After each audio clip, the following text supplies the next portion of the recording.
C'est que quand l'armée russe va venir ici, cette armée ne va pas chasser tous les militaires congolais pour travailler seul sur le terrain. Ils vont travailler en complicité avec le gouvernement et les militaires qui sont sur le terrain. Mais lorsque la chaîne de commandement pose problème, c'est-à-dire, vous pensez peut-être à ces militaires-là, ceux qui nous suivent, je parle ici avec des termes de mots terre à terre, puisque je ne suis pas expert. Ces officiers-là russes, quand lorsqu'ils seront là, ils appellent par exemple, je ne cite pas des noms de gens ici, un officier tel, c'est lui qui a peut-être chargé des opérations dans tel coin. Bon, voilà, nous allons faire ça, ça, ça. Or, la personne que l'armée russe, ou soit les militaires russes, en train d'entretenir, soit de parler, de prendre des langues, ou soit de mettre en place un plan de guerre, mais c'est lui le complice, c'est lui qui traite avec l'ennemi. C'est-à-dire, le schéma va échouer.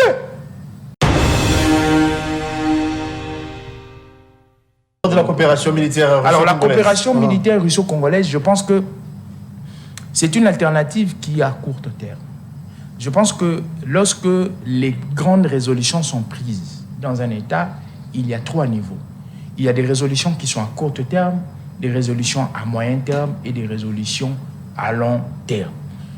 Actuellement, nous avons un besoin.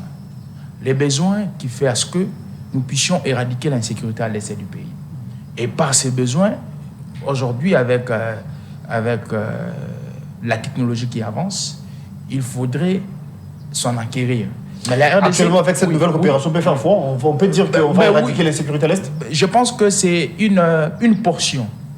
C'est une portion parce que... Vous êtes débutatif apparemment. Non, c'est une portion de la réponse. C'est comme si on vous donne un 5 sur 10. Parce que les grands problèmes de l'armée congolaise ou de la question sécuritaire n'est pas seulement la logistique. Vous avez cité quelque chose de très important. Je pensais que l'opposition ne connaissait pas l'infiltration. Non, c'est venu de lui d'ailleurs. Je pense que l'opposition ne le connaissait pas.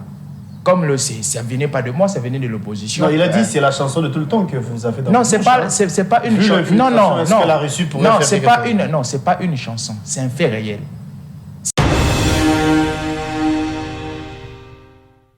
Mais au-delà de tout ce que vous dites, parce que vous êtes sans ignorer qu'hier, les Congolais, que nous sommes, les Congolais avaient émis le vœu d'échanger les partenaires. On faisait appel à la Russie, je me souviens.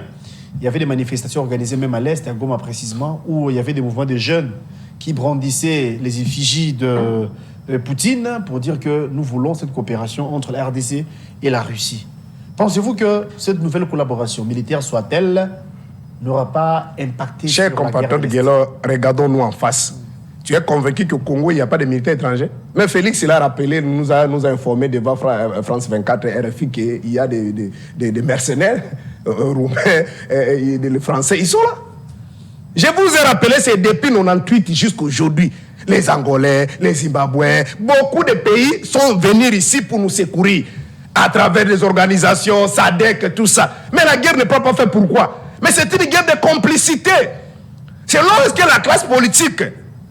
Bon, moi je ne suis pas là peut-être pour dire des choses que je ne maîtrise pas, mais il y a une vidéo qu'on m'a envoyée hier. Il y a un communicateur de Bahati. On vous envoie les vidéos tous les jours apparemment. Bon, on a des amis, quand on fait cette élite ici, il y a des gens qui veulent quand même qu'on soit à la hauteur, qu'on puisse argumenter avec des éléments solides. C'est mon ami Ngash, je l'ai vu, j'ai la vidéo qui confirme, en citant même le nom, moi je ne peux pas citer ici, un pilier de l'Union sacrée, dans une réunion qui décide, sans vergogne, il dit ceci: si son parti ne gère pas, c'est-à-dire après les élections, entre dans leur stratégie là-bas, pour qu'on puisse lui laisser le gouvernorat de Sud-Kivu, s'il ne gère pas, son parti ne gère pas le Sud-Kivu va tomber à Goma. Est-ce que vous n'avez pas suivi ça? Bon, en réalité, qui va faire tomber Sud-Kivu? Qui va faire tomber Goma? Ce sont des Rwandais, des Ougandais, ce sont des Congolais. Je l'ai toujours dit dans beaucoup d'émissions avant même cette image. Je cite Sengashi, communicateur de Bahati. Et le monsieur en question est en conflit avec le parti de Bahati, parce que le parti de Bahati veut récupérer l'Assemblée provinciale, le gouverneur du Sud-Kivu. Donc voilà la réalité. Tout le monde le sait. Vous avez vu ici un général à la CPI On lui pose la question. Tu es de quelle nation? Pour répondre brièvement à votre question, moi, humblement, avec beaucoup d'amour, je ne vois pas Félix ni un homme de parole, c'est-à-dire pas un patriote. Il n'est pas patriote. Il n'est pas patriote. Pour moi, le problème pour Félix et ses amis, c'est le pouvoir. Le pouvoir ou rien. C'est-à-dire, comme ils sont là, si vous amenez une idée dans le sens peut-être d'un tout ça là, ou à tout débaucher, Fayoulou, tout ça là, donc vous êtes les bienvenus. Félix Tshisekedi, quand j'ai dit il conjugue patriotisme et nationalisme, les actions de Félix Tshisekedi vont à l'encontre de la population congolaise ou vont au bénéfice. C'est ça, conjuguer le patriotisme et le nationalisme. Tout ce que Félix Tshisekedi fait aujourd'hui. Vous auriez dû être là avant pour écouter. Non, je dis que tout ce que Félix Tshisekedi fait aujourd'hui, c'est pour le bénéfice de sa famille biologique ou c'est pour le bénéfice de sa famille sociologique qu'on appelle la République Je vous relance, bien qu'on chute déjà, malheureusement, vous allez peut-être venir en retard. Sur ce plateau, les pasteurs a dit que Félix Tshisekedi. Fayoulou, c'est un patrimoine commun. Est-ce que tu peux m'accorder une minute? Non. Le temps. Comment il dit patrimoine commun de qui? On va revenir le mardi. Patrimoine de qui? Déjà. Non. C'est son point de vue, on va y revenir. Ça, c'est très fort comme vocabulaire. J'ai dit à ceux qui nous suivent à la télévision, il y a une image qui existe. Hein. Il a été baptisé par Papa Etienne Tshisekedi comme le commandant du peuple. C'est Papa Etienne Tshisekedi. Mbata dit, il y a une image qui est dans les réseaux sociaux. Il dit, je crois que c'était aux États-Unis d'Amérique, depuis que je suis au Congo, je n'ai jamais vu un politique, un opposant crédible et sérieux comme Martin Fayulu. L'image existe. Félix, c'est le jour de leur passation entre guillemets avec Kabila. Il dit, je tends la main commandant. Bienvenue à ce nouveau Nice Press, amis fidèles téléspectateurs. Nous sommes très heureux, très joyeux de vous retrouver encore ce matin pour vous parler République. Ça, vous le savez, la plus grande question, c'est l'insécurité. À l'Est, l'insécurité qui continue à battre son plein. À Rutshuru, le M23 ont essayé de récupérer quelques localités, mais nos FARDC, toujours à l'attaque, au point de neutraliser ces derniers. Nous allons vous parler de ça. Nous parlerons également de ce que titre la prospérité à Saïn en manchette. Coopération militaire russo-congolaise. Donc, merci la Russie. Vous êtes sans ignorer que la Russie a accepté cette coopération militaire entre la Russie et le gouvernement congolais ou encore la RDC. Est-ce peut-on nous dire que c'est un ouf de soulagement pour les Congolais que nous sommes? Eh bien, nous allons vous en dire plus. Nous allons analyser la question. Nous allons vous donner bien évidemment les éclairages par rapport à cette dernière dans cette émission. Nous parlerons également à quand le gouvernement du deuxième mandat, le tout premier du deuxième mandat de Félix Tshisekedi, parce que ça traîne les pieds en tout cas.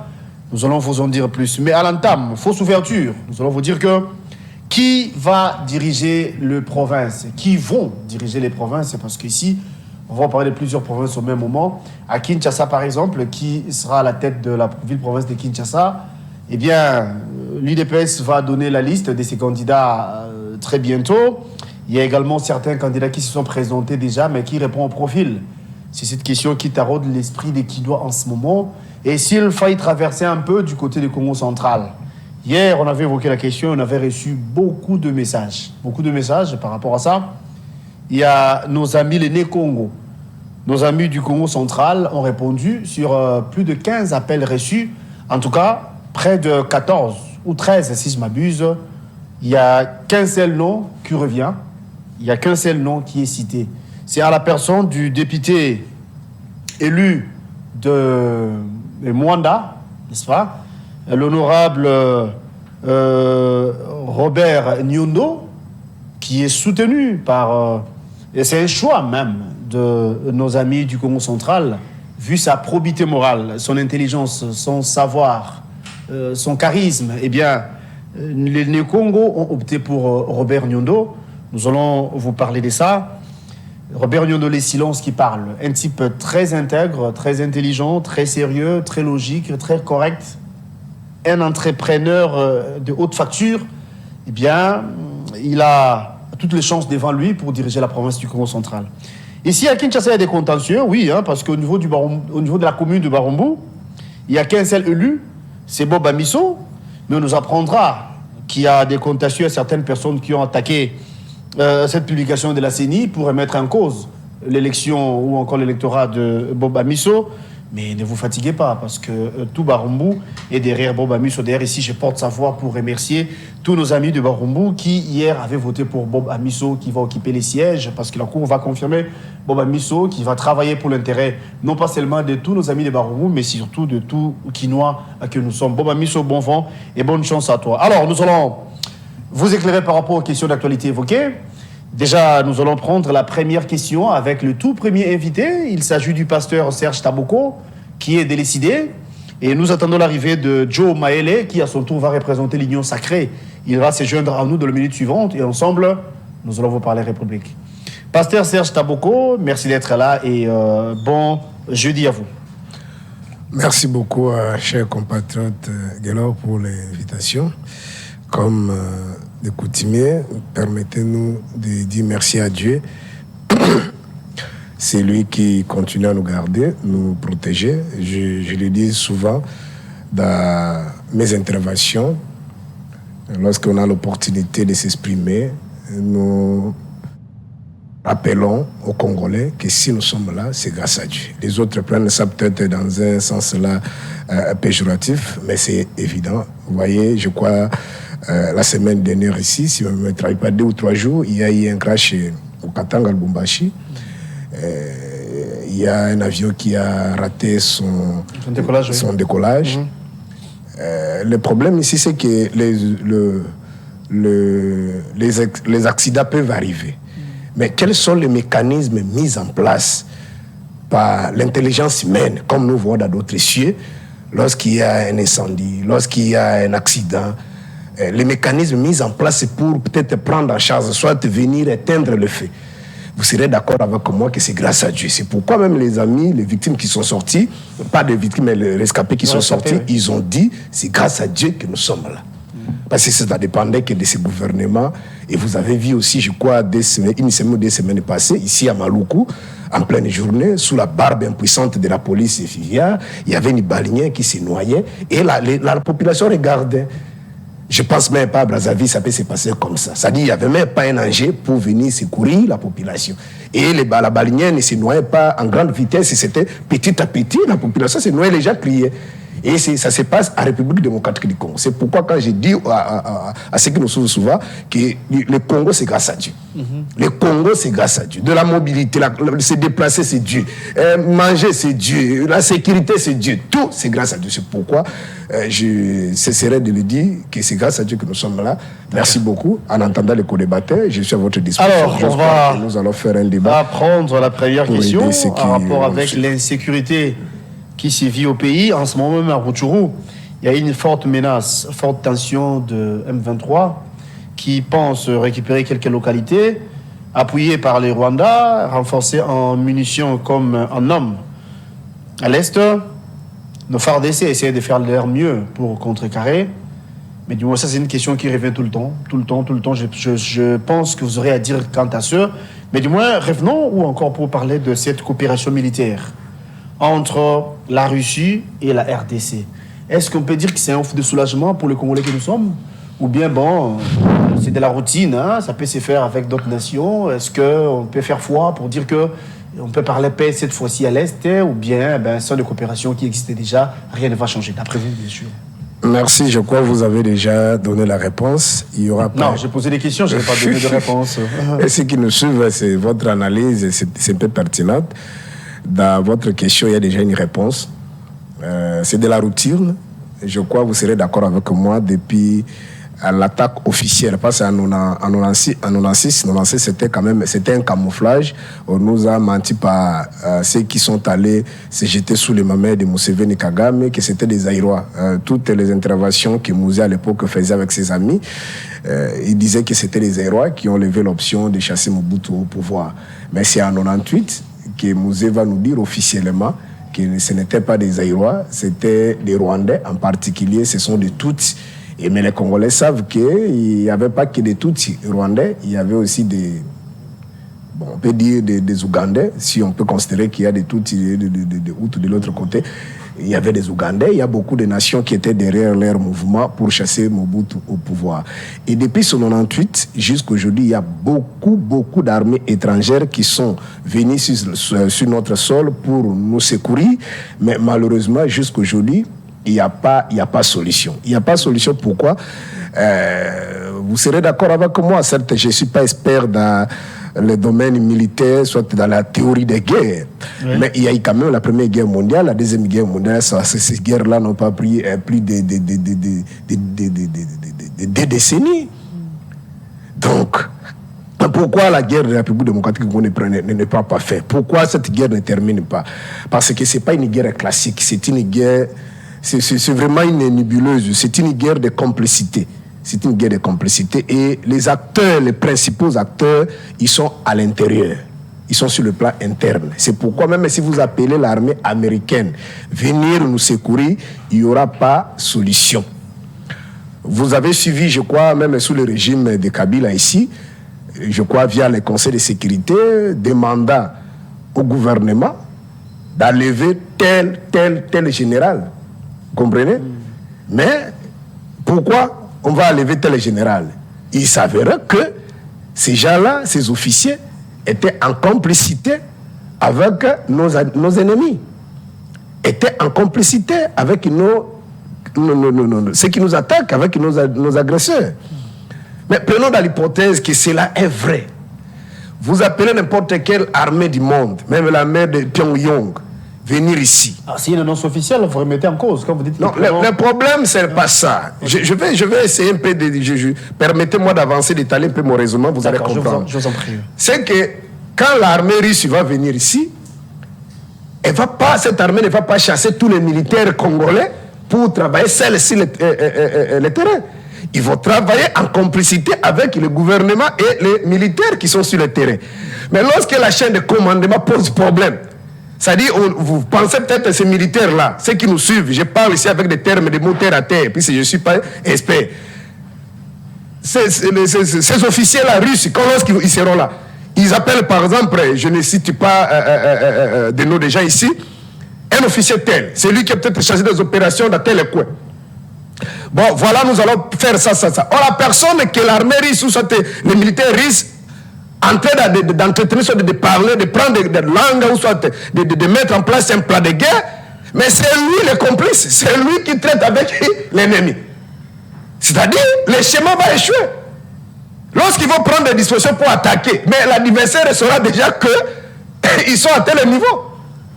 Voilà comment la guerre elle est complexe. Donc, d'après vous, ici, le problème, ce n'est pas la... C'est-à-dire, avant d'abord d'appeler les armées étrangères. Je vais plutôt dire, d'après vous, je me répète, les problèmes, ce n'est pas l'appui de l'armée russe, mais plutôt les complots qui se font à l'intérieur. C'est ça, mais je vous ai dit ici depuis 1998 jusqu'à aujourd'hui, combien d'armées extérieures qui sont venues nous secourir.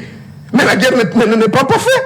Mais parce que je crois le général Mayel avait dit quelque chose comme ça. Je n'ai pas tout le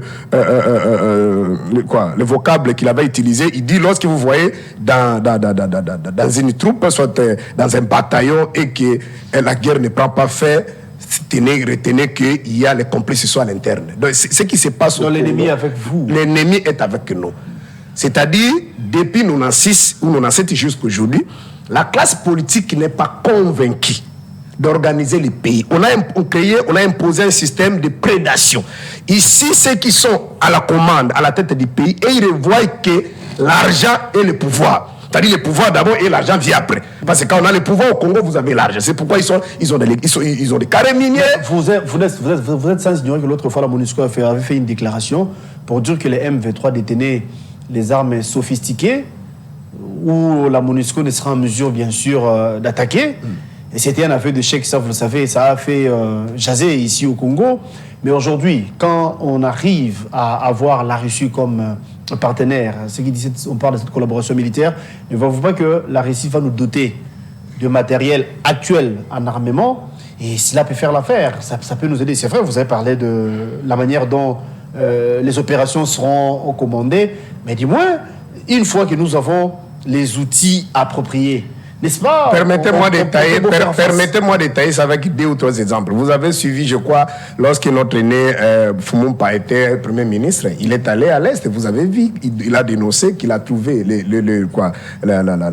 la ration, soit les biens qu'on envoyait aux militaires se retrouvaient dans des boutiques.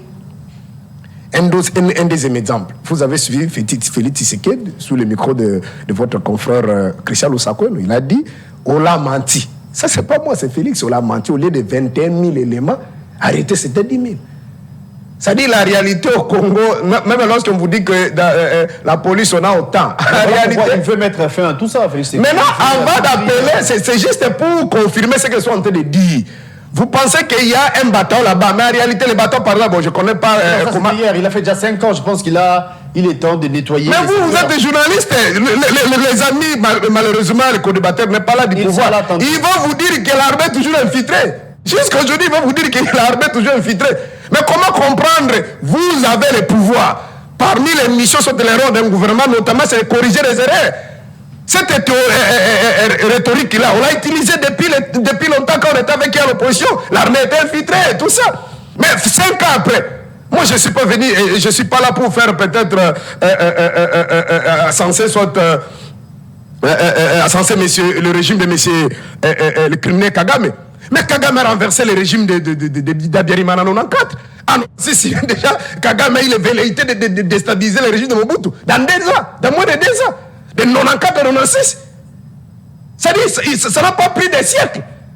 Il y avait la guerre ici au Congo-Brazza entre l'armée et les militaires de Sassou et de Lussuba. Est-ce que Sassou a attendu 10 ans pour continuer à plaider que non, jusqu'à aujourd'hui, il y a toujours les militaires de Lussuba qui sont ici? Il y a eu la guerre ici, de l'autre côté en Angola, entre Savimbi et Eduardo. C'est une guerre qui a duré, je crois, des dizaines d'années. Mais vous avez attendu Eduardo continuer à plaider que non. Non, c'est-à-dire quoi? Ici, le problème, c'est qu'il y a la main noire, il y a la main mise de la classe, surtout la classe dirigeante, la classe politique, dirigeante en particulier. Parce que ce sont eux, ou cette classe qui prend des décisions. Ce sont eux qui décident. Lorsqu'on dit, par exemple, imaginez, dans un passé récent ici, on m'apprend que le Burundi vient de fermer leur frontière, ou soit la frontière avec le Rwanda, parce qu'il y a eu un petit couac. Mais vous avez du pouvoir, et soyez quand même honnête ici, rappelez ceux qui nous suivent. Quand ils sont dans vos plateaux ici, ils disent qu'on n'a pas de relation avec le Rwanda. Mais c'est grâce à notre joueur ici. Il s'appelle encore comment? Louvum aussi sur Louvum. Ouais. C'est le joueur qui nous rappelle que c'est grâce à notre ambassade qu'il a été rapatrié au pays. En d'autres termes, l'ambassade. Est-ce que vous comprenez ça? Notre combat fait ce qui nous rappelle devant Macron que Kagame, parce que Macron vous a dit qu'il ne faut pas chercher les démons ailleurs, les démons c'est vous-même. C'est ce que c'est, j'avais. Je ne suis pas ici pour dédouaner la communauté internationale, ou soit multinationale. Depuis l'histoire de l'humanité, surtout après la première et la deuxième guerre mondiale, jusqu'à aujourd'hui, il y a toujours des conflits, il y en aura toujours des conflits. Vous allez au Moyen-Orient, vous avez au Proche-Orient, partout. Mais le problème, c'est que entre États, il n'y a pas d'amis, il n'y a qu'intérêt. Si ceux qui sont en fait, par exemple, la France considère qu'au Congo, il y a des minéraux. Grâce aux potentialités congolaises, ça peut permettre que l'économie française puisse avancer. Et vous voulez que la France puisse faire quoi? Mais au-delà de tout ce que vous dites, parce que vous êtes sans ignorer qu'hier, les Congolais, que nous sommes, les Congolais avaient émis le vœu d'échanger les partenaires. On faisait appel à la Russie, je me souviens. Il y avait des manifestations organisées même à l'Est, à Goma précisément, où il y avait des mouvements de jeunes qui brandissaient les effigies de Poutine pour dire que nous voulons cette coopération entre la RDC et la Russie. Pensez-vous que cette nouvelle collaboration militaire soit-elle n'aura pas impacté sur la guerre? Chers compatriotes de Guélo, regardons-nous en face. Tu es convaincu qu'au Congo, il n'y a pas de militaires étrangers? Mais Félix, il a rappelé, nous a informé devant France 24 et RFI qu'il y a des mercenaires roumains et des Français. Ils sont là. Je vous ai rappelé, c'est depuis 98 jusqu'à aujourd'hui. Les Angolais, les Zimbabwéens, beaucoup de pays sont venus ici pour nous secourir à travers les organisations, SADC, tout ça. Mais la guerre ne peut pas faire pourquoi? Mais c'est une guerre de complicité. C'est lorsque la classe politique... Bon, moi, je ne suis pas là peut-être pour dire des choses que je ne maîtrise pas, mais il y a une vidéo qu'on m'a envoyée hier. Il y a un communicateur de Bahati. On vous envoie les vidéos tous les jours, apparemment. Bon, on a des amis, quand on fait cette élite ici, il y a des gens qui veulent quand même qu'on soit à la hauteur, qu'on puisse argumenter avec des éléments solides. C'est mon ami Ngash, je l'ai vu, j'ai la vidéo qui confirme, en citant même le nom, moi je ne peux pas citer ici, un pilier de l'Union sacrée, dans une réunion qui décide, sans vergogne, il dit ceci: si son parti ne gère pas, c'est-à-dire après les élections, entre dans leur stratégie là-bas, pour qu'on puisse lui laisser le gouvernorat de Sud-Kivu, s'il ne gère pas, son parti ne gère pas le Sud-Kivu, le Sud-Kivu va tomber à Goma. Est-ce que vous n'avez pas suivi ça? Bon, en réalité, qui va faire tomber Sud-Kivu? Qui va faire tomber Goma? Ce sont des Rwandais, des Ougandais, ce sont des Congolais. Je l'ai toujours dit dans beaucoup d'émissions avant même cette image. Je cite Sengashi, communicateur de Bahati. Et le monsieur en question est en conflit avec le parti de Bahati, parce que le parti de Bahati veut récupérer l'Assemblée pour soit le gouverneur du Sud-Kivu. Donc voilà la réalité. Tout le monde le sait. Vous avez vu ici un général à la CPI, on lui pose la question: tu es de quelle nationalité? Je suis rwandais, ou j'ai la nationalité rwandaise. Mais officier congolais, général de la République démocratique du Congo. Est-ce que le monsieur-là, général ici à la République démocratique du Congo, c'est Kagame ou Museveni qui avait pris ça? C'est la guerre de complicité. Qu'est-ce qui se passe? Le vrai problème, c'est l'illégitimité des animateurs des institutions. Lorsque vous n'avez pas la légitimité, on a peur, on est faible. Conséquence, on signe des accords bidons avec des agresseurs pour vous sécuriser. C'est un point trait. Et maintenant, Kagame et Museveni, qu'est-ce qu'ils ont compris? Ils ont compris que pour qu'ils continuent à exploiter le Congo, il faut faire en sorte que les institutions restent toujours faibles. On a des institutions fortes lorsqu'on organise de bonnes élections et que les animateurs sont réellement choisis par la population. C'est ça le début de la légitimité, soit la force qu'on donne aux institutions. Mais lorsque moi je n'entre pas dans votre démarche, mais vous parlez des élections de gouverneurs. On m'a appris ici. J'étais hier dans un autre plateau avec Joël Titenge, communicateur, vous le recevez aussi ici. Il a voulu déposer sa candidature comme sénateur, mais il est bloqué. On lui demande au-delà de 200 000. Il a dit ça à la télévision. On était chez votre confrère avec Dan sur le Congo Buzz. C'est Joël qui dit on demande 250 000 $. Est-ce qu'on peut comprendre ça? Mais maintenant, lorsqu'un gouverneur qui dispose, selon Joël, il y a même un gouverneur qui a disposé déjà $1 million pour corrompre. Maintenant, les messieurs-là, les autres ont disposé de 5 millions. Il dispose de son argent pour corrompre des députés pour qu'ils soient élus. Et après, pendant cette législature, est-ce que vous pouvez faire une analyse avec ceux qui ont géré la production de la législature passée? Qu'est-ce que ces gens ont produit? Est-ce que le gouverneur, par exemple le gouverneur de Kinshasa, vous avez l'idée sur son budget? Comment tous les gouverneurs que vous voyez là, ils n'ont même pas de budget? Comment vous gérez l'entité? Comment vous gérez la ville? Vous n'avez pas un budget. Et la majorité de ces gens-là, commençant par Félix et tous ces gouverneurs que vous voyez, ils habitaient dans le passé en Europe. Ils ont vécu en Europe, ils ont vu comment on gère dans la gestion moderne en démocratie. Mais vous venez ici, entre guillemets, vous nous amenez la démocratie. Mais lui-même, le chef de l'État, n'a pas un salaire. Tous ces gouverneurs n'ont pas de salaire. Tous les ministres n'ont pas de salaire. Les gouverneurs, ils n'ont pas de budget. Mais ils gèrent les pays.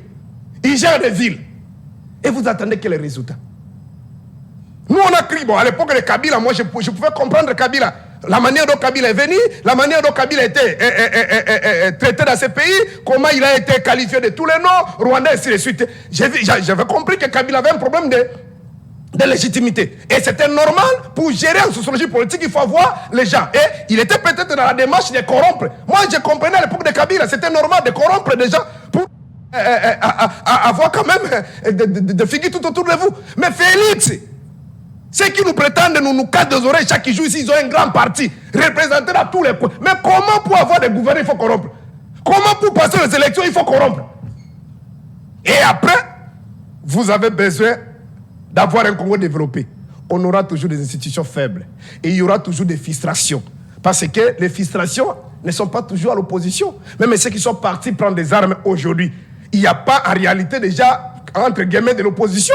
Il n'y a pas déjà de Fayoulou. Fayoulou qui a été voté en touche en 2018 malgré les 62%. Mais ceux qui sont partis prendre des armes, légitimer encore la démarche ou les schémas de Kagame et de Museveni.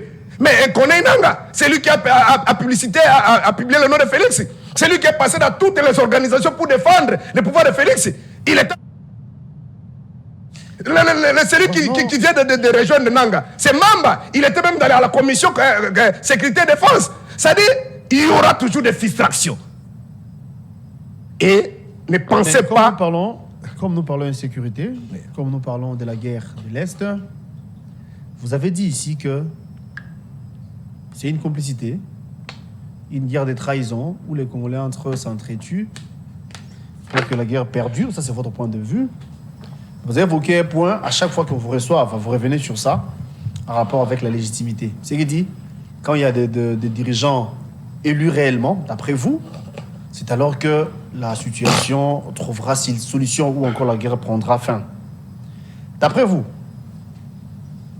pour pacifier l'Est, est-ce qu'il nous faut un patriote, c'est lui qui a les cœurs nets pour le Congo, ou bien c'est lui seulement qui sera élu d'une manière que vous prétendez? Bon, il faut nuancer. Certes, nous avions décidé d'emprunter un système qu'on appelle la démocratie. Dans la démocratie, pour diriger les autres, c'est-à-dire pour être aux commandes de la gestion moderne, de la gestion publique, c'est de la destinée d'une nation, il faut que tu sois choisi par la majorité. Certes, on ne sait pas, on peut être élu, surtout en démocratie, on vient par une vision. Vous avez une vision, vous vendez votre vision, et la vision, lorsque vous êtes élu, on transforme ça par un projet de société, soit par un programme de gouvernance, et qui est tablé sur, pour le cas de notre pays, c'est pour 5 ans. Et vous avez des résultats à court terme, à moyen terme. Maintenant, en sociologie politique, dans la démocratie, tu peux avoir la légitimité.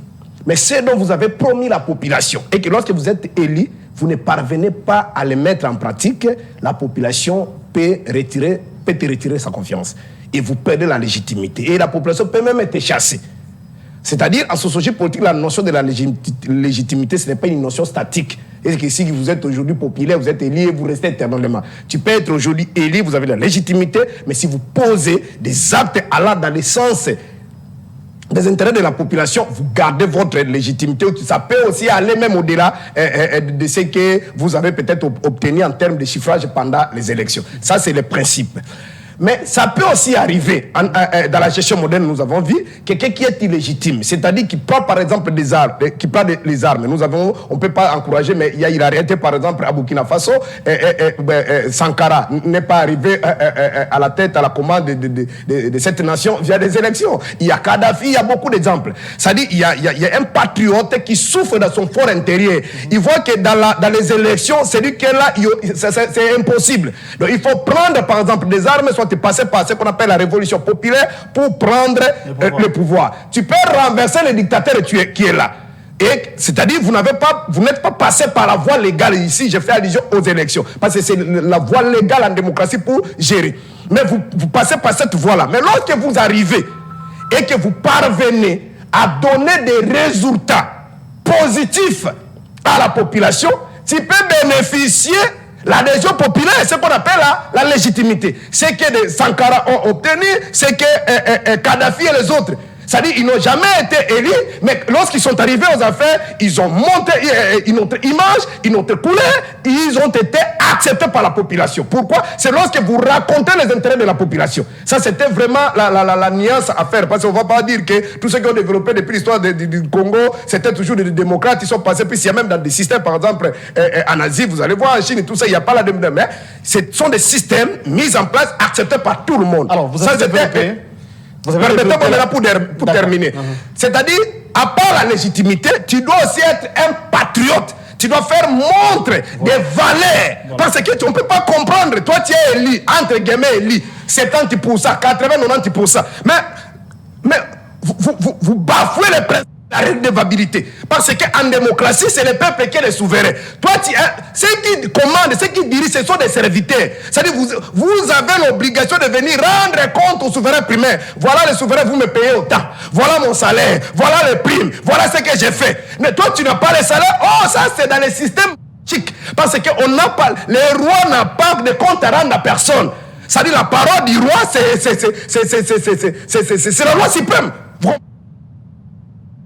Voilà, si vous c'est quand souvent quand je parle des problèmes de salaire ici, il y a des bêtes à eux, tout dans le salaire, oh, mais ce sont des principes élémentaires. Je n'entre même pas dans les débats que c'est un chrétien, ainsi de suite. Parce que lui-même, avant même d'être là, Félix nous a promis, il est passé même chez votre confrère Christian pour dire que dès que j'arrive aux affaires, ça c'était pendant la campagne, les Congolais sauront mon salaire. Mais là, lorsqu'il arrive, il dit donc, c'est un problème sérieux. C'est un problème sérieux. Donc, ça demande la légitimité parce que lorsqu'ils sont allés à San City, après l'autopsie, l'IDPS était aussi représenté. Je crois que si vous jetez un coup d'œil ici, l'exposé des motifs de notre constitution, ils ont dit ceci, j'étais mis par là. Ils ont dit que ce qui fait que le Congo n'avance pas, parmi les mots qui font que le Congo n'avance pas, notamment, c'est l'illégitimité des animateurs. Ils n'ont pas dit que c'est la Russie, c'est la France, c'est la communauté internationale. Ils n'ont pas dit que le Rwanda. Parce que tous ces acteurs-là étaient là. Ils n'ont pas dit que c'est le Rwanda. Ils ont dit que c'est l'illégitimité des animateurs des institutions. Vu la situation actuelle, ça, je vous pose la question directe à vous. Oui, franchement, en tant que mon invité, bien évidemment. Est-ce que vous pouvez remettre en cause le patriotisme du président de la République actuelle? Non, mais il faut prouver qu'il est patriote par rapport. Regardons-nous en face par rapport. Parce qu'un acteur politique, certes, moi je suis politologue de formation, c'est-à-dire on analyse une personnalité d'un acteur politique par rapport à ses propos et au respect des lois, c'est-à-dire de la pacte social, c'est-à-dire la constitution, les lois du pays et ses déclarations. Mais Félix, maintenant, allez, peut-être, je ne sais pas, si vous allez dans ces déclarations, il y a même un ami de PPD, si c'est Ngarichi, mais si vous voulez, vous le recevez. Aristote, il a fait même un livre, là, je crois, si c'est de 1000 pages, je sais combien, je ne sais pas, où il a démontré toutes les promesses. Bon, moi, je n'utilise pas ces propos pour lui, des promesses fallacieuses qui n'ont jamais été. Et tout ce que Félix dit, après, il se rebiffe, il dit non, je n'ai pas, c'était pas ça. Parce qu'un jour, on lui pose la question, tu as dit que tu es prêt à mourir, tu vas aller rester là-bas. Il dit, ah non, ça c'était à l'époque. Aujourd'hui, même dans les téléphones, on peut gérer cette guerre-là. Mais les conférences, là, il participe. Il peut participer dans une conférence, même via les téléphones. Ça lui, il nie tout ce qu'il a dit. Et dans un passé récent, si vous avez suivi pendant la campagne, regardez mes lèvres. Regardez, bon, c'était à Lingala, regardez mes lèvres. D'abord, tout ce matos, kakawa, pas Rwanda Lili. Oui, mais ça dit dans les propos. Allez maintenant dans la Constitution. C'est procédural. Allez maintenant dans la Constitution. Vous avez suivi? Mais c'est lui, selon la Constitution, le chef de l'État est le garant des bons fonctionnements des institutions.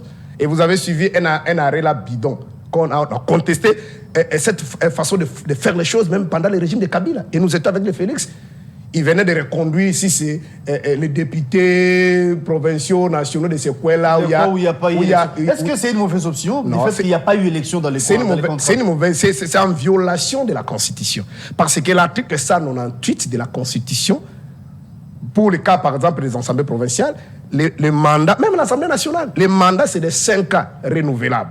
Mais ça ne se renouvelle pas automatiquement. C'est à travers les élections. Mais aujourd'hui, des Mike, des Daniel Safou, moi, c'est lui qui veut partir, qui veut aller rejoindre, qui vient de rejoindre Nangala. Je parlais de Mamba, les autres. Et ils sont plus députés. Mais des Mwanganchouchou et les autres là, et ils vont continuer comme députés. C'est logique. Parce que comprenez que Mwanganchouchou était élu de l'autre côté. Oui, ils étaient élus de l'autre côté là. Ils vont continuer à bénéficier des mêmes avantages que tous les députés qui ont été élus valablement. Maintenant, les autres, d'autres députés... Donc, Mwanganchouchou sera libéré, du coup, parce que là, il va bénéficier de... Même s'il ne sera pas le ça, moi, je n'entre pas dans la démarche judiciaire. Non, mais ces monuments, l'argent, les avantages, si on va distribuer encore le Jeep aujourd'hui, cette législative comme on l'a fait dans le passé, il va récupérer aussi sa Jeep. Mais il n'a pas bâti campagne. Et d'après vous, il fallait laisser les sièges là vides? En d'autres termes, parce que, selon l'esprit du législateur, il y a pas, on ne devrait pas avoir un vide juridique.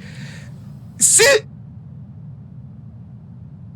il y a l'agression de notre pays et que cette partie est instable, on ne peut pas accéder ou soit organiser des élections là-bas.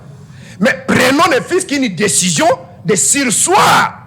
Vous comprenez? Ça c'est ma compréhension. De sursoir les activités dans cette partie. Parce qu'il y a l'instabilité.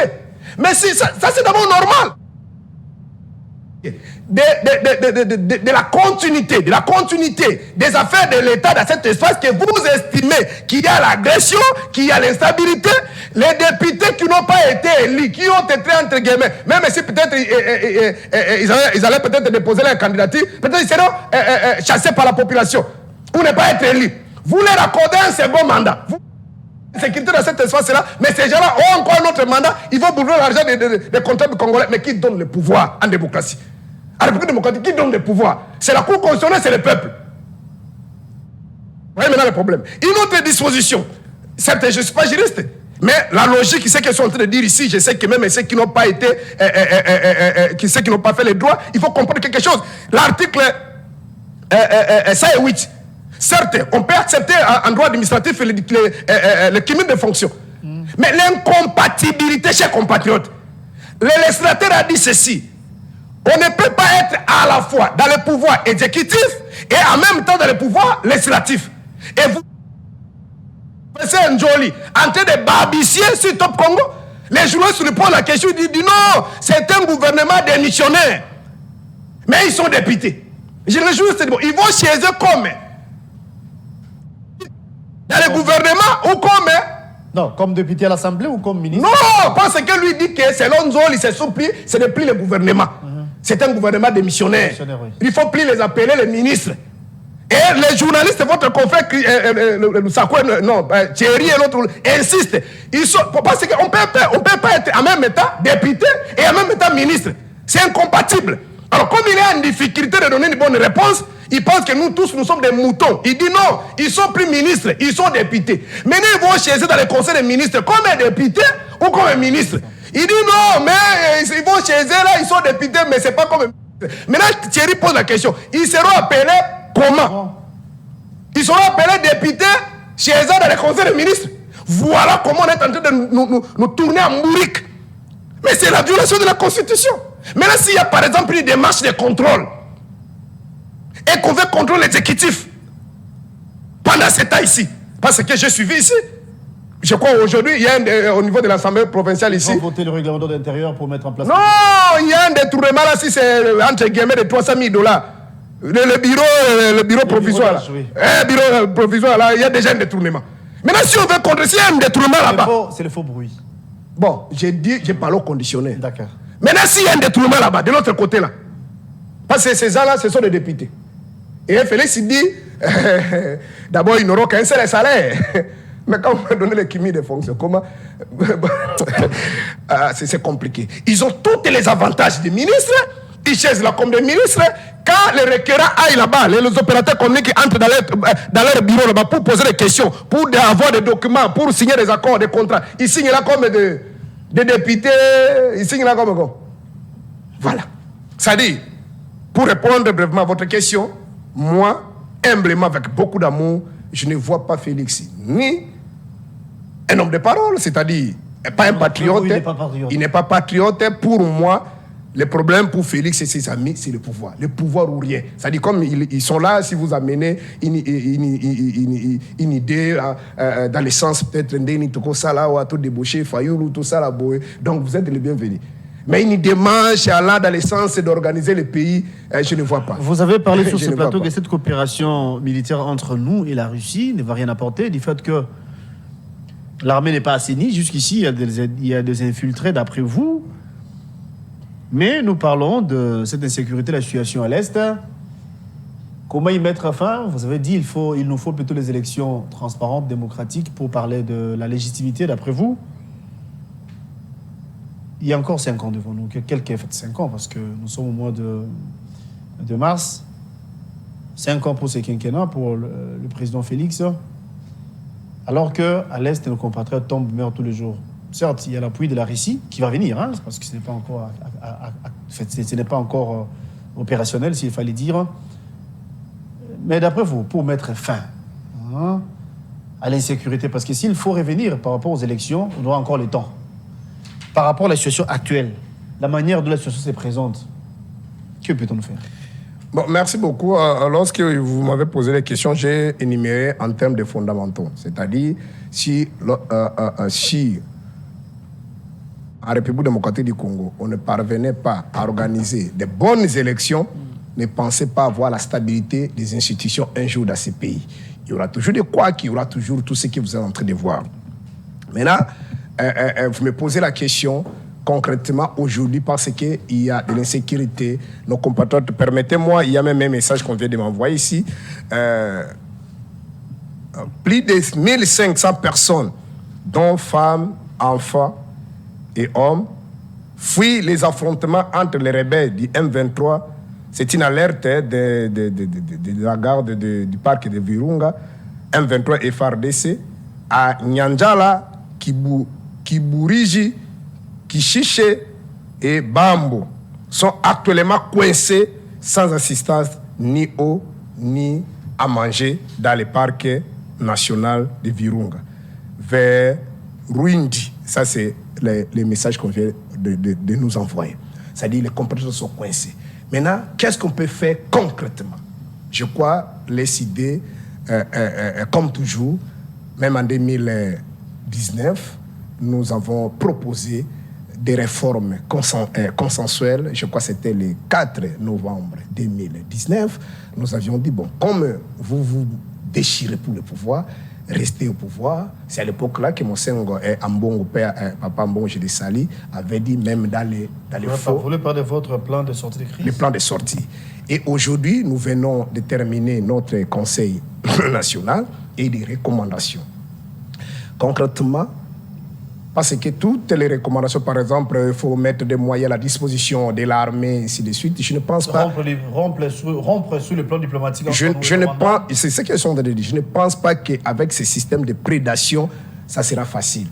Et vous avez suivi, il paraîtrait, moi je n'ai pas vu ça, mais on m'a appris par d'autres journalistes que vous a interdit même de faire des débats sur le sort des militaires. Il ne faut plus parler. Il y a un militaire là qui a tenté, je crois que c'est un major, un capitaine dans une prêche, il a essayé de dénoncer les monuments des députés, les sorts d'un militaire de 300 000. Il paraîtrait qu'aujourd'hui il est arrêté. Et voilà, et avec un système de prédation, ça sera compliqué. Toutes les recommandations, parce que selon les informations de notre possession, notre compatriote Félix Tshisekedi et ses amis, ils écoutent facilement ceux qui prennent des armes. C'est pourquoi il est en Angola, il est au Kenya, partout. Ceux qui prennent des armes, là, ils sont respectés. Mais quand vous êtes dans la démarche pacifique, comme son père a fait, ce qu'il faut faire, là, il se manque, il dit, l'opposition a pété. Ils attendent que vous puissiez casser des biens publics. Donc, nous avons besoin... Nous avons fait aussi une démarche, aller dans le sens, le Conseil national a recommandé au Bureau national, aller dans le sens de voir les pères spirituels. Ici, je ne parle pas de l'histoire de Binzab, ici, de nous, des RSC, je parle des gens qui sont crédibles, sérieux, vous connaissez depuis sont catholiques et les protestantes. Bon, permettez-moi, ne citez pas d'autres gens, permettez-moi d'abord. Donc, les catholiques, les protestantes, tout le monde le sait. Depuis 60 ans jusqu'à aujourd'hui, ils sont dans la lutte, une élite noble, une élite sociale pour les intérêts. Ici, je ne parle pas de la démarche spirituelle. Ici, je dis pour les intérêts, Maloula l'a fait, Etchaou l'a fait, Mosengo l'a fait, Mbongo jusqu'à aujourd'hui. Donc, nous encourageons aussi la démarche de l'église protestante parce que dans un passé récent, Marini Bordeaux, c'était de la foutaise. Mais avec Bukundoa, on voit quand même cette émergence-là. Donc, de se mettre ensemble par le même langage parce qu'on peut nous amener, pour terminer, les armes sophistiquées, comme on a dit là. On risque que vous avez des armes aujourd'hui, le lendemain, vous retrouvez ça entre les mains des rebelles. Vous comprenez? Parce que l'armée est infiltrée. Il faut vous parlez de l'infiltration, laissez-moi passer la parole sur le plan interne à Joe Maele, qui est venu vraiment en retard. Bon, c'est pas de sa faute, parce qu'on était prévenu qu'il était coincé par les embouteillages. Vous savez, pour entrer en ville aujourd'hui avec la moto, c'est pratiquement impossible.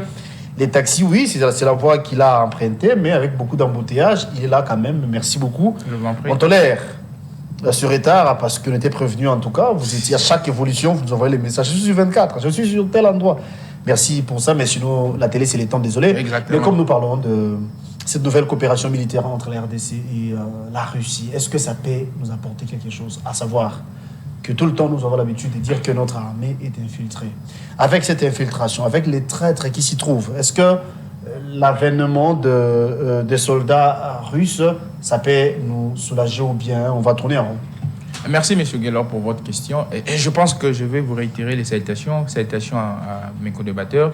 Salutations aussi à tous les diasporas congolais qui nous suivent de partout. À un monsieur particulier, Berlon Loumon Solutumba, qui est aussi un téléspectateur qui aime votre émission. Alors, j'ai pensé par votre canal pour les saluer et puis saluer tous les diasporas. Alors, la première question que je suis en train de me poser, est-ce que les idées existent toujours? Parce que je suis sur le plateau avec un membre de l'ECID qui a toujours un même narratif. Vous allez comprendre que l'ECID aujourd'hui, c'est une université des mensonges. Ils sont là pour apprendre aux gens comment mentir. Et les mensonges, ils sont partis avec ça jusqu'aux élections. Ce qui a fait que les fameux présidents élus, aujourd'hui, c'est encore quel concept qu'ils vont nous amener. Il n'a pas été élu. Il a été déchu par le peuple congolais et je pense que c'est le narratif qu'ils ont maintenant. Alors, si vous constatez aussi, dans cette université des mensonges, le professeur M. Fayou lui est resté presque seul, tous ses assistants sont presque partis et il continue toujours à former. Bravo à Pasteur Kaboko qui est toujours aux côtés de lui, mais à un moment, vous aussi, hein, vous allez payer bagage. Parce que lorsque on nous parle... Oui, j'arrive. Lorsqu'on parle de cette émission... Non, j'arrive. Je sais pourquoi j'ai dit ça, parce que l'université des mensonges est toujours habituée à fustiger le pouvoir. Parce qu'ils n'ont pas eu la capacité, pendant le combat électoral, de gagner les élections. Les combats étaient ouverts à tout le monde. Mais si c'était un combat triqué, gagné en avance, mais pourquoi les professeurs de l'université des mensonges étaient partis au combat électoral, qu'on appelle M. Fayou? Il fallait qu'il garde sa position, malheureusement. C'est Pasteur Kaboko qui était le marchepied, paix à son âme, Serge Ouello qui avait quitté. Et aujourd'hui, il y a un autre monsieur que j'aime beaucoup qui est dans votre générique, Lick Malimbi aujourd'hui, qui a donné le dos.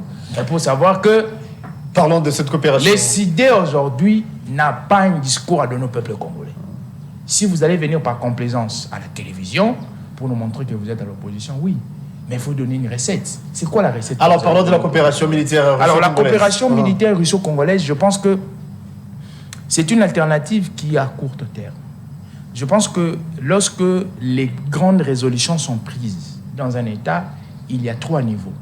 Il y a des résolutions qui sont à court terme, des résolutions à moyen terme et des résolutions à long terme.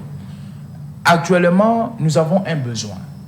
Le besoin qui fait à ce que nous puissions éradiquer l'insécurité à l'est du pays. Et par ces besoins, aujourd'hui, avec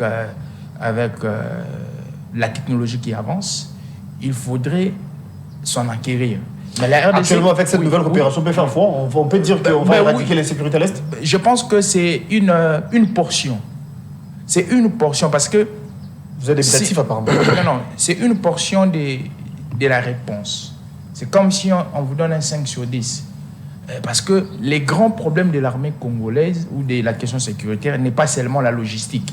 Vous avez cité quelque chose de très important. Je pensais que l'opposition ne connaissait pas l'infiltration. Non, c'est venu de lui d'ailleurs. Je pense que l'opposition ne le connaissait pas. Comme ça ne venait pas de moi, ça venait de l'opposition. Non, il a dit c'est la chanson de tout le temps que vous avez dans non, c'est pas une chanson. Non, c'est pas une chanson. C'est un fait réel. C'est pas une chanson. Lorsque l'accord avec les CNDP a été signé, et on a intégré, on a fait le brassage et mixage, c'était pas une chanson. Mais ça peut nous prendre au moins combien de temps pour ne plus en parler? Au fait, il y a une maladie qui s'est assise. Et cette maladie doit être déracinée. C'est comme le cancer. Tu vas nous poser la question, quand est-ce qu'elle va prendre le cancer pour terminer, pour qu'on en termine avec? Je pense que le président de la République a... Sous notre cieux, chez nos voisins, c'était la même situation presque. Le président de la République... Non, vous savez, plus, hein? La situation de la République démocratique du Congo, c'est une situation très complexe qu'on ne peut pas comparer avec d'autres pays. Pourquoi? Parce qu'en regardant l'aspect géopolitique de la République démocratique du Congo, vous allez constater que tous les deux blocs, que ce soit les blocs russo, qu'on appelle les blocs socialistes, et que ce soit les blocs capitalistes, ont des yeux braqués sur la République démocratique du Congo. Donc cet aspect de choses n'est pas comme nos voisins. C'est pourquoi, lorsque je parle de la République démocratique du Congo, qui est mon pays, je ne fais pas une comparaison avec d'autres pays. Parce que le Congo, si le monde vit aujourd'hui, c'est le Congo. Si alors cette nouvelle coopération militaire va nous rapporter quoi? Va nous apporter quoi? Moi, je pense que je dis, en premier lieu, c'est que nous avons besoin de la logistique militaire. Okay. La logistique militaire qui a une certaine qualité. La logistique militaire en quantité. Parce que la logistique militaire, elle est dualiste. Elle doit être en quantité, le nombre, et puis en qualité. En qualité, c'est la perfection, la manière dont elle fonctionne. Vous savez, aujourd'hui, je peux être ici, je suis en train de commander un drone qui va aller au Bas-Congo. Et la guerre a changé aussi de dimension. La guerre, maintenant, c'est une guerre qui est technologique. Mais est-ce que ça ne va pas amplifier la situation? Parce que vous avez reconnu ici que l'infiltration y est. Qu'est-ce qui nous empêche de réfléchir ou de penser que les munitions que la Russie va nous doter, du jour au lendemain, on peut retrouver ça? Non, vous savez, le président de la République a amorcé une démarche restructurative de l'armée. La restructuration. C'est pourquoi, à la fin de son mandat, du premier mandat, vous aviez vu, il y a eu des recrutements. Le président de la République lui-même est parti sur le terrain dans les différents centres pour s'imprégner de la situation. Pourquoi il y a un recrutement? C'est pour intégrer les 100% Congolais, les personnes qui conjuguent patriotisme et nationalisme. Pourquoi? Je donne encore un exemple aujourd'hui de cette restructuration. Lorsque vous prenez les 5 personnes qui occupent l'armée, qui ont les premières places, les premières rangées, faites une analyse comparative 5 ans en arrière. Vous allez comprendre que ces 5 personnes n'ont pas de dossiers entachés avec une rébellion quelconque. Je ne cite pas les noms, mais regardez 5 ans en arrière, ceux qui occupaient l'armée, vous et moi nous connaissons, regardez leur parcours. Ils ont été entachés avec les rébellions. Comment vous définissez le patriotisme? C'est qui un vrai patriote? Ben, un vrai patriote, moi j'ai toujours dit, je ne définis pas ça selon le dictionnaire, mais c'est une personne qui travaille au profit de sa terre. C'est une personne qui travaille au profit de sa terre. Félix Tshisekedi répond aux critères? Pardon? Félix Tshisekedi répond aux critères. Félix Tshisekedi, quand j'ai dit il conjugue patriotisme et nationalisme, les actions de Félix Tshisekedi vont à l'encontre de la population congolaise ou vont au bénéfice. C'est ça, conjuguer le patriotisme et le nationalisme. Tout ce que Félix Tshisekedi fait aujourd'hui. Vous aurez dû être là avant pour écouter. Non, je dis que tout ce que Félix Tshisekedi fait aujourd'hui, c'est pour le bénéfice de sa famille biologique ou c'est pour le bénéfice de sa famille sociologique qu'on appelle la République démocratique. Je vous relance, bien qu'on chute déjà, malheureusement, vous êtes venir en retard. Sur ce plateau, les pasteurs a dit que Félix Tshisekedi ne répond pas aux critères en tant que patriote. Pourquoi?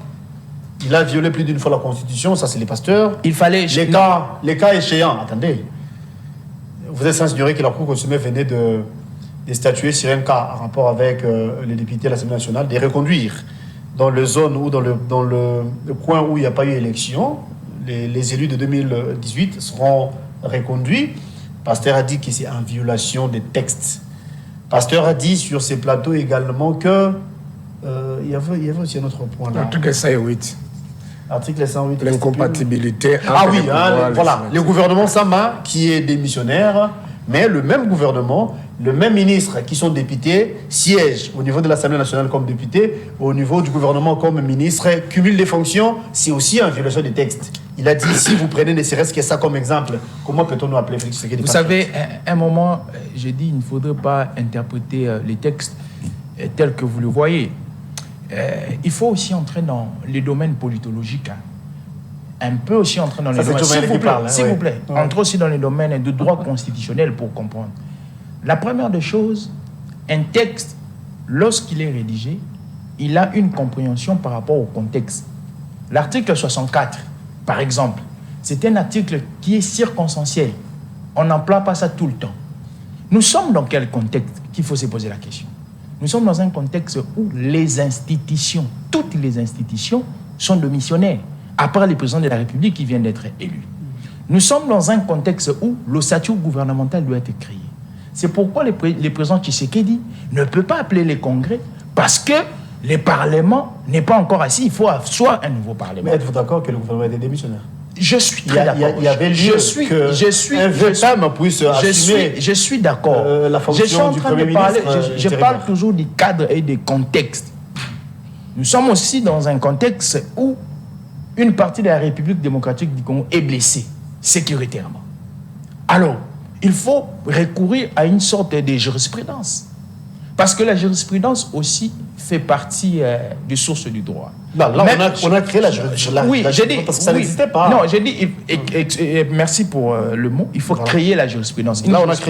Une jurisprudence contextuelle par rapport à la situation. Cette jurisprudence qui permet à ce que on puisse gérer quotidiennement la chose publique en entendant que les nouvelles autorités puissent être en marche, puissent entrer en marche. Parce que je me vois mal. La question sécuritaire, par exemple, ou la question sécuritaire qui n'est... Par rapport à cette question, c'est vrai parce que malheureusement, on n'a pas le temps. La question sécuritaire... Déjà, le Premier ministre sortant, Sama, avait émis le vœu de continuer au niveau du Conseil d'État, je crois. Oui. Eh bien, sa requête ça a été rejetée. Vous en êtes conscient. Donc, la justice a fait déjà trancher sur ces problèmes pour dire que non, il y a des textes, il y a la loi qui réglemente les secteurs. Oui, mais donc, vous ne pouvez pas accumuler des fonctions. Mais quand le chef de l'État reconduit le même gouvernement, ne voyez-vous pas que... non, le chef de l'État... Non.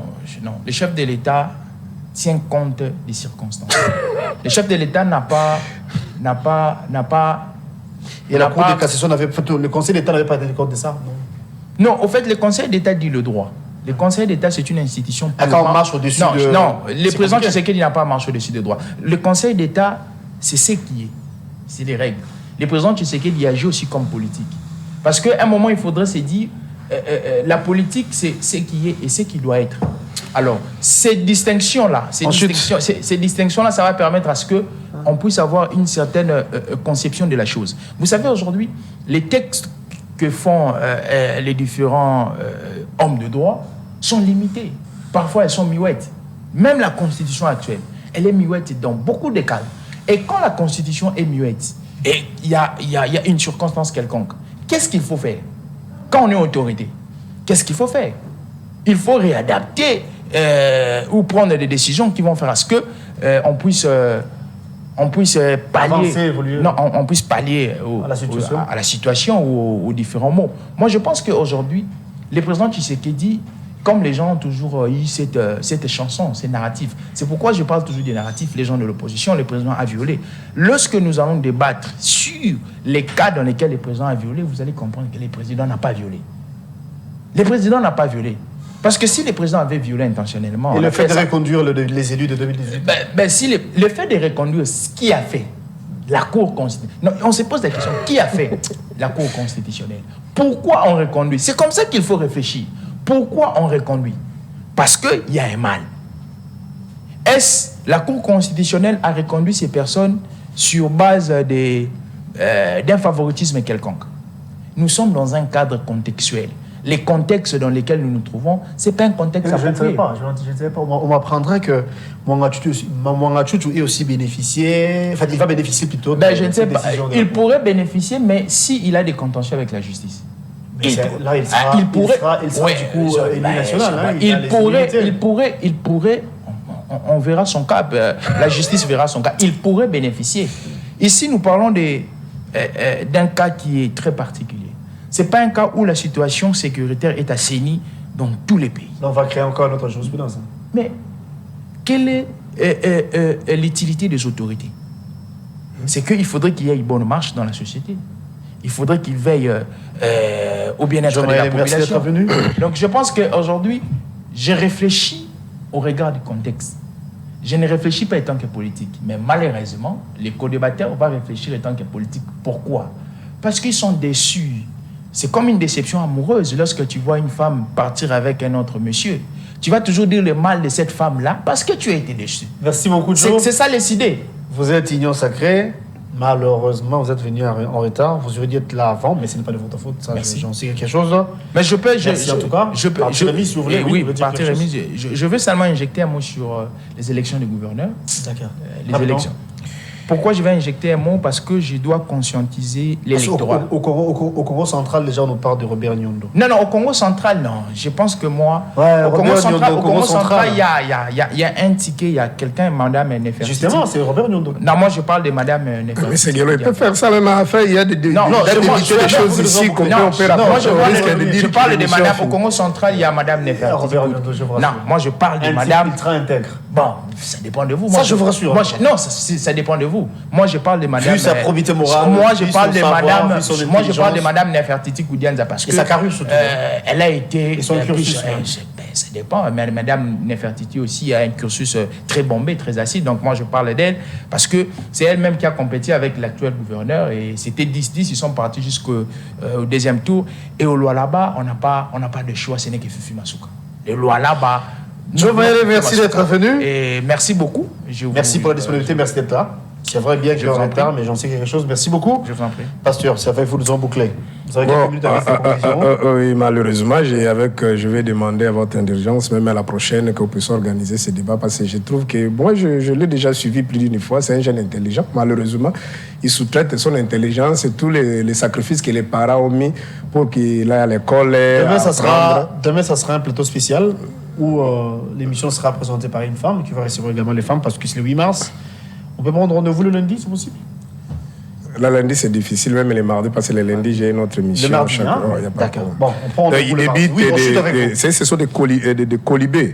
Il dit, par exemple, il y a des blocs, les socialistes et les capitalistes, qui ont des yeux braqués sur la République démocratique du Congo. Mais je le rappelle, sa conférence, en 1985, pendant la conférence de Berlin, il peut me citer un seul pays des blocs socialistes qui étaient là et qui avaient des yeux jusqu'à aujourd'hui.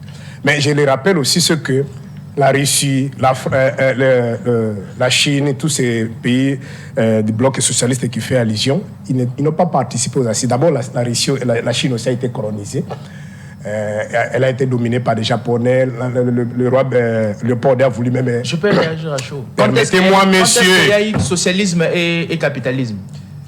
Les 1885. Mais monsieur, vous dérangez l'émission. Vous voyez là où il tombe. Bien connu à la fin. Monsieur, vous avez parlé, je me suis tué. Non, c'est quand même de la pédagogie. Il s'était tué pendant 1885. Monsieur, venez le mardi, je le raconte. C'est pour vous dire que tous ces pays-là, surtout du côté socialiste, ça c'est pas de la pédagogie. Ils ont travaillé. Par exemple, la Chine, beaucoup de pays des Indiens, les autres, ils ont été aussi dominés par des capitalistes, mais ils ont travaillé. Aujourd'hui, les autres sont devenus des pays émergents. Les autres, aujourd'hui, par exemple, la Chine est devenue la deuxième puissance. Les États-Unis d'Amérique aussi n'étaient pas à la conférence de Berlin. Aujourd'hui, les États-Unis, ils sont devenus des premières puissances au monde. Ça, c'est un faux débat. Au lieu de venir ici, il y a des yeux braqués. L'Afrique du Sud a obtenu son indépendance en 1995, mais l'Afrique du Sud aujourd'hui évolue. Vous ne travaillez pas, vous volez l'argent, après vous venez dire qu'il y a des qui volent l'argent. On chute pas. Oui, je termine. Il a dit encore d'autres colibés, il a dit ceci. Avec le même électorat qui dit les actions, bon, je peux plus répéter si vous me faites pression, mais Félix, c'est tout ce qu'il a fait depuis qu'il a le projet de 100 jours, tout ça. Mais son ministre nous a rappelé, c'est que nous tous qui sommes tous autour de Félix, nous sommes des voleurs. L'argent des rames. Là, ça c'est une action pour l'intérêt de la population. Honte à toi. Et un autre élément, il dit que l'ISID, c'est l'université des mensonges. Des mensonges. Ça, il a dit ça. Bon, je le comprends. Fayoulou, c'est un patrimoine commun. Est-ce que tu peux m'accorder une minute? Non. Le temps. Comment il dit patrimoine commun des On va revenir le mardi. Patrimoine des qui déjà. Non. C'est son point de vue, on va revenir. Ça, c'est très fort comme J'ai dit à ceux qui nous suivent à la télévision, il y a une image qui existe. Il a été baptisé par Papa Etienne Tshisekedi comme le commandant du peuple. C'est Papa Etienne Tshisekedi. Mbata dit, il y a une image qui est dans les réseaux sociaux. Il dit, je crois que c'était aux États-Unis d'Amérique, depuis que je suis au Congo, je n'ai jamais vu un politique, un opposant crédible sérieux comme Martin Fayulu. L'image existe. Félix, c'est le jour de leur passation entre guillemets avec Kabila. Il dit, j'étais la même commandant du peuple. Donc, tout ce que Fayulu a dit, même en 2018, ici, en 2023, nous avons dit ça avec Papa Tshisekedi, avec Bazaïba, avec l'INIC, c'était une démarche politique pour faire des pressions. Parce qu'à l'époque, avec Papa Tshisekedi, nous avons dit on doit auditer les CV. Il y a même différentes marches qu'on avait fait. Et nous avons mis... Vous êtes pasteur, vous êtes SID. Bon. De temps, je suis désolé. Merci. Non, moi je suis venu avant. Il faut organiser que votre invité puisse venir comme on a pris prochainement. Pour le mardi. Que cette émission reste. Notez la date d'aujourd'hui. Je commence à compter à partir d'aujourd'hui. Jusqu'au jour, ça va totaliser 2 ans. Nous allons revenir dans ces plateaux. Si vous aurez les mêmes discours, je vous demanderai si M. Fayulu est où. Honte à toi. Merci d'être venu. Toi, tu crois que d'abord tu as fait 5 ans là, tu continues à croupir comme ceux qui sont en opposition. Est-ce que qui a dit ça? On ne s'intéresse pas à l'histoire. Nous faisons un combat. Nous faisons un combat.